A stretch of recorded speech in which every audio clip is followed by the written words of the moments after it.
Well, my dear viewers, I think cinema is on its way back. Sinners is basically a movie about vampires in the 1930s, starring Michael B. Jordan and his twin, Michael B. Jordan. Listen here, this ain't no house party. Let's break the plot down. The movie starts with a narration of how the power of music can attract certain things. Then we're introduced to Michael B's twin characters, Smoke and Stack, as they recruit their cousin Sam to play the blues at the jukebox club that they're opening that night. Along the way, we meet an Asian couple, Grace and Bo, who are making signs and decorations, Delta Slim, who is the pianist, Mary, who is Stack's former lover that tracked him down because he left her high and dry, Pearline, who was enamored with Sam even though she has a husband, Annie, Smoke's former girlfriend, who is a mystic, and then we have Cornbread, who is a bouncer. As Smoke and Stack are setting up for their club debut, we meet the Irish vampire Remick, who is on a run from Indians and stumbles on a clan couple and turns them into vampires. Irish vampire then shows up to the jukebox club because Sam played so good it called out to him. Smoke and Stack refuse the vampire's entry.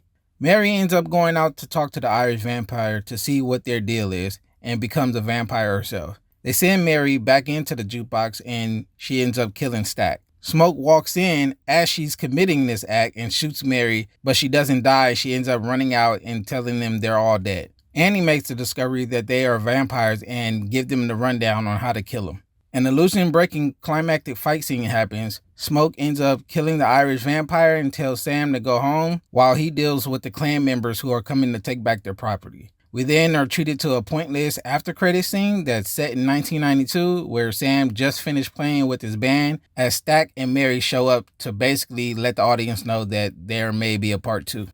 This movie is refreshing because it has competent storytelling, competent characters. However, the beginning of the film started off a bit clunky for me with the dialogue between Michael B. Jordan and himself.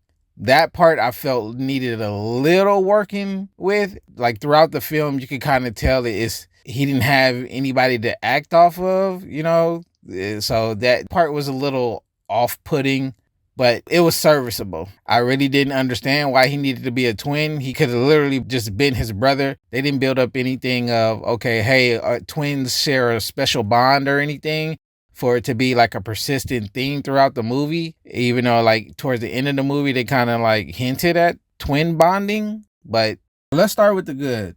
Overall, the acting, the story, dialogue, everything was good in here. The drama, the horror, the comedy, they were all blended well. And they had a spectacular scene where almost like a one take where Sam is playing the blues. They add elements of all genres of music into it. It was well shot. Moving on to the bad.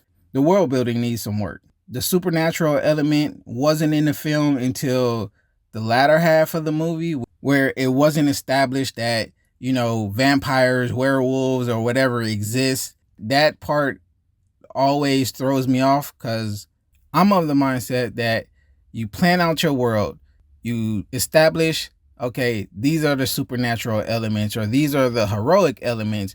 And with those, you set a baseline of if they can do this, then they can do this. If they can't do this, then they can't do that. They can only do this under special circumstances. And that wasn't set up well or adhered to in this. For instance, when we first meet Remick, the Irish vampire, he is out during dusk being chased by the Indians. And while he's being chased, he's running through the sunlight. So naturally, you would think he would have burned to death, but he didn't. He was just like smoldering. It was like steam coming off of him, like he was about to burst into flames. But he runs over, has the clan couple open up, and they let him inside. But nothing happens. But later on in the film, during the climax, same thing happens. The sun comes up and is in dusk, so the sun's not fully out. And now all the vampires just start going up in flame. Remick himself, the Irish vampire included, goes up in flames.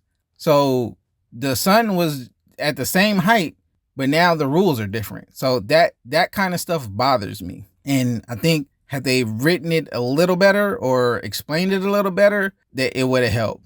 And then we have the other issue of the vampires being a hive mind. You know, you have, once they become and I get it, you know, it's a horror thing where vampires are inherently bad or whatever. But in this one, it's like they're a hive mind. So they feel and think everything, which is a new take on it, but it's poor execution. Because during the fight scenes, one of the vampires get burned and none of the other ones react. But at another point, when the Irish vampire, when he gets hit, he's impacted and he feels this. Or there was another instance where one of the vampires got stabbed and another one felt it. So it was inconsistent in that part. So I didn't like the hive mind part of it. And then we got to get into this climax. Everything leading up to it was good, but the climax was just poorly pulled off.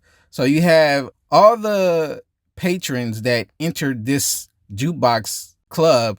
They end up leaving because at a certain point, Stack, he is killed. So that's when the party stops and they send everybody home. They all end up becoming vampires. So now that they're vampires, they are all, it's like 50 to 6 or 7 survivors. So that means at the very least, there's 3 vampires to every surviving human being in the building.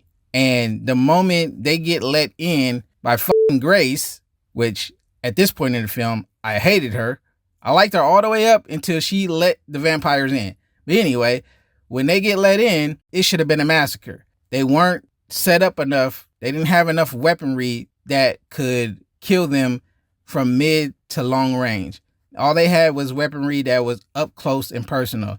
So none of them are like trained in this. So there's no way anyone should have survived.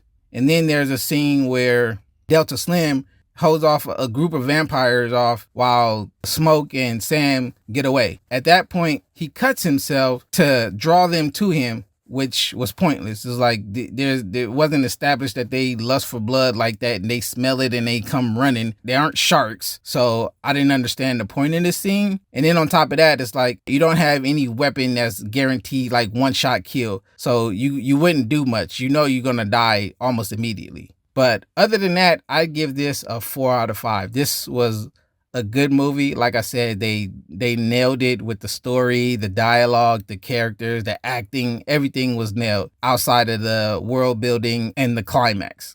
So yeah, that's it for this review. Thanks for watching. Like, comment, subscribe. I'll catch you on the next one.